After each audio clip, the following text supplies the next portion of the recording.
Hello everyone, my name is Dr. Jason Carter. I'm originally from Barbados, hence the accent. I am the chair of the Business Administration Department, and I'm also an associate professor of management here at Huston-Tillotson University. Welcome to the Faculty Focus. So my interest in teaching at Huston-Tillotson University came after I completed my PhD in organizational management. I spent a while as an auditor for the state of Texas and also for the University of Texas as well. I saw the need to hopefully pass on the knowledge that I acquired in that particular discipline and also the knowledge I acquired in academia. And I saw the opportunity, especially relative to the student body that we serve here at HD, in terms of, majority minority students and whatnot. I saw the need to try to train the next leaders in, the business world. So I spent about 10 years as an auditor. I worked for the University of Texas, then I worked for the Texas State Auditor's Office, and then I worked for the University of Texas system. A lot of the audits I did were in relation to compliance, not a lot of financial audits, operational audits as well. So that experience allowed me to be able to see business from multiple perspectives in terms of how it works, the nuances and whatnot. That knowledge has served me well in my time as a professor. I also currently consult as well. I do consulting for Tesla. My colleagues and I built a management training program for the managers at Tesla, and occasionally I go there when time permits and I'm not teaching to administer that training as well. I also do other consulting. We have done consulting for the city of Austin in terms of building a model that allowed them to be able to understand how the waterways, specifically Lady Bird Lake, is utilized in terms of its capacity and whatnot, and also in grant writing well. I also conduct research, and the research keeps me and the department at the forefront of what is happening in academia in the field of management, especially in my area, which is mostly quantitative analysis. So that experience, along with my lifelong goal of being a perpetual learner, that allows me to be able to ensure that what I'm teaching, what I'm sharing with the students is up to date. What I learned from my career has a lot to do with critical thinking. So in the audit world, we would get a lot of issues or challenges or audits, and we would have to go in and understand that particular area, essentially evaluate it, and then come up with recommendations. And a lot of times, these were areas that we were not necessarily familiar with. So you had to bring that level of critical thinking, to be able to say, okay, this is the problem, this is how we can solve the problem, and then communicate that to someone else. Also, as an auditor, that ability to analyze large amounts of data and be able to see the trends and be able to make recommendations. Because, in today's world, AI is playing a bigger role, and AI can answer a lot of questions. So the way forward for business professionals is to, okay, AI is now given an answer. How do we interpret it? How do we implement it? What does this look like for my particular company or my particular department, which is unique. Every organization is like a fingerprint. So yes, the principles remain the same, but how do we apply it in this company based on this company's limitations and resources that gives them what we call the optimal solution. My teaching style is very direct. I would call it rigorous, but the idea behind it is that I always tell students when I'm teaching, or whatever I'm teaching in a particular class, you can always ask me, why are we learning it? And if I can't explain to you why we're learning something, then I shouldn't be teaching it. The idea behind it is that it needs to be relevant. You need to walk away from the class understanding and being able to implement it. All right? It's essentially a waste of time having a bunch of tools and you don't know when to use them, right? So the application, especially in quantitative analysis. I'm very approachable as a professor. I always have an open door policy.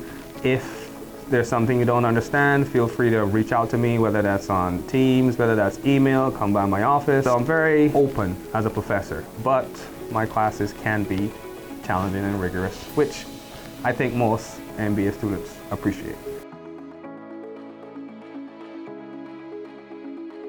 I think they're surprised to know that professors were once students as well too. So we understand the challenges that students have, and we are readily, available to work with students as long as students, put forth the effort and whatnot.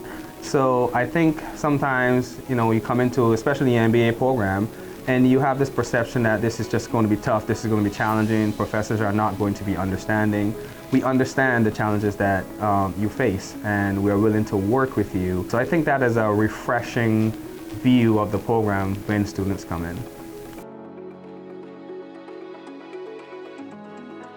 I think the students in the MBA program are seeking in a lot of ways. A lot of them have jobs already, have careers, and they're seeking upward mobility, by acquiring the MBA. So they're usually very motivated to come in and learn and get through the classes. We have this mantra of, change your life in 365 days, where you complete the degree in essentially 12 months. And a lot of students like that. As I said, a lot of them are working professionals, and they don't necessarily want to be in a program for 2, 3, 4 years. So they can get in while learning the information, acquiring the tools necessary, but they're able to, I think the students here, especially, that balance of, being able to do the program Friday evening, Saturday morning, and it doesn't necessarily affect their work schedule, is also a benefit as well. I always preach that if you're going to be in a particular discipline, you have to be a student of that, and I still consider myself a student of business. So my real world application, every day I listen to business news on the way to campus, just trying to keep abreast of what is happening and being able to incorporate some of those examples into class. All of my classes will have case studies, right? Case studies are the closest thing that we can get to real, instead of me putting you into an organization, which we don't have time for in an 8-week class. The case studies are usually very up to date, and they tackle real business issues, right? And I usually, especially in the MBA program, use case studies that cut across many subject areas. So it seems, or it has that feel of a real life problem, right? And then we walk through how we're going to solve this problem while applying business principles, right? Especially from a management perspective, there's a large body of knowledge out there about how managers can handle various issues that they may encounter. So we apply those issues. A lot of it is application.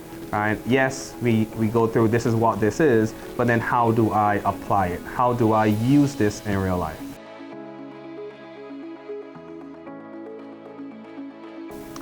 I think the skills that are necessary, of course, AI, being able to master the use of AI. But I think from a perspective of how AI works, not necessarily to build one, but to how do you go about prompting AI, the questions that you ask AI. And having the knowledge also to understand when AI is making a mistake, because it's still not a perfect software. So you ask AI to produce, a document about a particular topic. You need to be able to read that document and say, okay, this is not accurate. I can tweak it here and there, but it's still a useful tool because you didn't have to write the entire document yourself. All right. The other thing is critical thinking. All right. Businesses are very large and complex these days, and they face challenges that in the past, businesses did not have. And these challenges cut across different countries, different time zones, different issues, political, economic. So having that ability to be able to look at these issues and critically think about them and then come up with a viable solution. The other thing is working with people across boundaries. A lot of companies now are very large international companies with subsidiaries across the world. The manager of tomorrow probably won't just work in the US. At some point, they may have to move to another country. They have to, be aware of that cultural diversity and the challenges there and whatnot.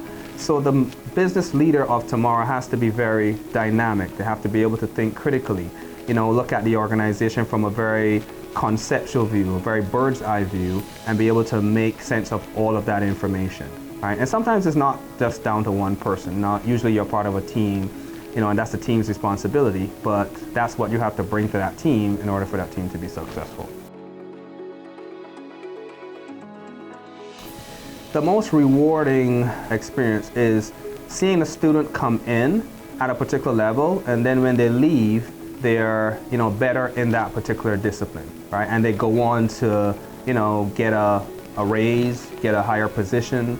Even sometimes I've had students come back and, they're telling me about their successes. And I always ask them, how did HT prepare you for those successes, right? And whether they point to my class or another professor's class or, one of the events that we signed them up for. I have a story where a student came back and the student went on to, work for Meta. And I asked the student that question, and the student said, well, there's a competition that you asked me to do, which was our HBCU Battle of the Brains. And that student was on the team that got second. He essentially told me that experience of being locked in a room for 24 hours and having to solve a case study, helps him now, because when he is, building, whether that is software or working on projects and he has to ramp up and, get the job done really quickly, that is the experience that he relies upon. All right, so it's really rewarding to know that some of the stuff that we do here actually, translates into the real world and students can actually apply and hit the ground running. So that's really rewarding, seeing a student move from, wherever they came in and they started to that ending point where they're now in their careers and they're being successful. So the first thing I would say is change your life in 365 days, right? The thing about education is that it stays with you. So once you acquire this degree, that goes on your resume, and that in itself can change your life. We as professors here, we pride ourselves on teaching real life situations, right? And giving you tools that allows you to be able to navigate the business world immediately, right? As I mentioned, having a whole bunch of tools but not knowing when to use them is essentially useless. Right, so the idea here is that how can we equip you with those tools and then equip you with the necessary knowledge that allows you to be able to use those tools and be successful in the business world. The thing that I would say to a prospective student is to come by, have a conversation with the professors here, have a conversation with Dean Thompson or myself or any of the professors that, once they're here and they're willing to have a conversation with you, and they generally will, and you will see what I'm talking about in terms of what we can bring relative to an education or a new MBA degree. My name is Dr. Jason Carter. I'm the Chair of Business Administration and an Associate Professor of Management, and this has been Faculty Focus.